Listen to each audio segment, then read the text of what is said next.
இதை விட்டு அடுத்துக்கு போயிடுவாங்க.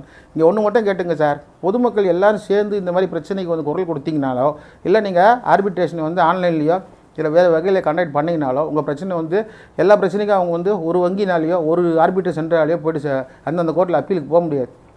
யாரெல்லாம் ரெஸ்பாண்ட் பண்ணலையோ, யாரெல்லாம் மதிக்கவே இல்லையோ, பட்டுன்னு அவங்களை தூக்கி அவங்க பேன் கார்டை பிளாக் பண்ணி விட்டுறாங்க. பிளாக் பண்ணுறதுனால என்ன ஆகுது, உங்களால் வங்கி கணக்கை யூஸ் பண்ண முடியாமல் போயிடுது. இது பதிவு கொஞ்சம் பெருசாக போயிடுச்சு. மரியாதை தெரியாத சாமான் தான் போட்டிருக்கேன். இது வந்து கிரெடிட் கார்டு பர்சனல் வந்து எங்களுக்கு மரியாதை கொடுக்கணும்னாலும் பரவாயில்ல, உங்கள் வாழ்க்கை நல்லா இருக்கணும்னா முதல்ல வந்து நான் லேக்கியம் ஒன்றும் விற்றுல, இதை சாப்பிட்டா அது நல்லா இருக்கணும்னு. வருங்காலத்தில் உங்களுக்கு பிரச்சனை இல்லாமல் இருக்கணும்னா முதல்ல வந்து பேங்க்லேருந்து ஒரு நோட்டீஸ் வரும்போது பக்கத்தில் இருக்க வழக்கறிஞரை பார்த்து உங்கள் கருத்துக்களை கேட்டு என்ன பண்ணுமோ அதை பண்ணி உங்கள் பிரச்சனையை தீர்த்துக்கிட்டு வாழ்க்கையை வளமாக வாழும்படி கேட்டுக்கிறேன். நன்றி. பேங்க்கில் வந்து பேன் கார்டு பார்ப்பாங்க. பேன் கார்டில் இந்த செக்யூரிட்டி ஒழுங்காக கட்டுறாங்க, அன்செக்யூரிட்டி விட்டுட்டாங்க. நம்ம ஆர்பிட்ரேஷன் போட்டு அட்டாச்மெண்ட் போடுற வேண்டியது தான். இன்னும் 28 வருஷத்துக்கு லோன் இருக்குது, இன்னும் தான் 2 வருஷம் தான் முடிஞ்சிருக்கு. அவங்களால இந்த லோன்லாம் கட்ட முடியாது. டோட்டல் ப்ராப்பர்ட்டியில் நம்மளும் போட்டுருவோம். இப்போ என்னன்னாக்கா இதில் இவர் ஒரு அட்டாச்மெண்ட் போடலாம், அதே போல் வேறு யாராவது சீட்டு பண்ணதுக்கு அட்டாச்மெண்ட் போடலாம்.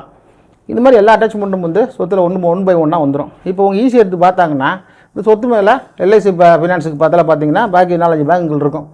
இதோட முடிவு என்னென்னு பார்த்தீங்கன்னா எல்லா பேங்கும் ஒன்றா சேர்ந்து அவங்களுக்குள்ள ஒரு ஆர்பிட்ரேஷன் வைப்பாங்க. இதுதான் முக்கியம். ஏன்னா இதை உங்களை கட்டி விட்ருவாங்க.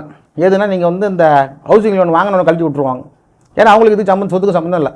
ஏன்னா 5 அட்டாச்மெண்ட் ஊந்துருச்சு. இனிமேல்ட்டு அவங்க டியூ பணம் கட்டினாங்கன்னா இது எல்லாரும் வந்து வட்டியை பகிர்ந்து எடுத்துப்பாங்க. இவங்களுக்குள்ளேயே ஒரு சமாதானத்துக்கு வந்துடுவாங்க.